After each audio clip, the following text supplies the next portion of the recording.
Casting spells. In order to cast spells in Serpent's Tongue, Magi must speak the correct activation phrase on the back of the spell.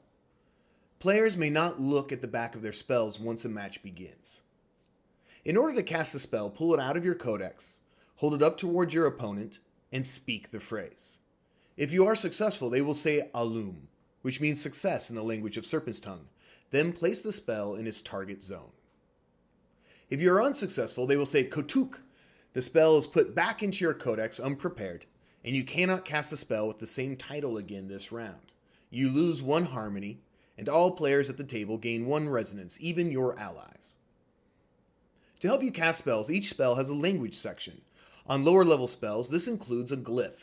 Beginning players can decode the glyph using the Serpent's Key.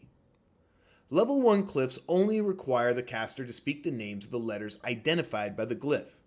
For example, on this level 1 spell, begin by matching the point marked with a circle, and speak that letter.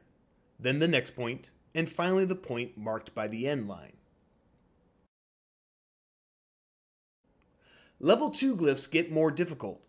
Casters need to use the different points on the glyph to create a whole word. So the process is to speak the spell, then place. Once the spell has been placed, you must activate it. In order to activate it, you must pay or collect any energy costs associated with the card. Red numbers mean energy you must pay. Blue numbers represent the amount of energy you collect upon activation. If you cannot afford to activate the spell, then it is wasted and discarded. Also, you must check for any additional requirements or prerequisites to the card, which can be seen in the requirements section of the card here.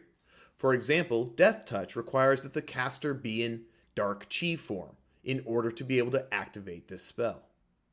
Here are some of the most common requirements. Requires discard matter component. In order to activate this spell, you or an ally must have an active matter component, which you then discard upon activating this spell. Requires active rift. This spell requires for you or an ally to have an active rift in play. It is not discarded, it simply needs to be on the table. Requires pay 1 essence. You will have to sacrifice 1 of your essence in order to activate this spell.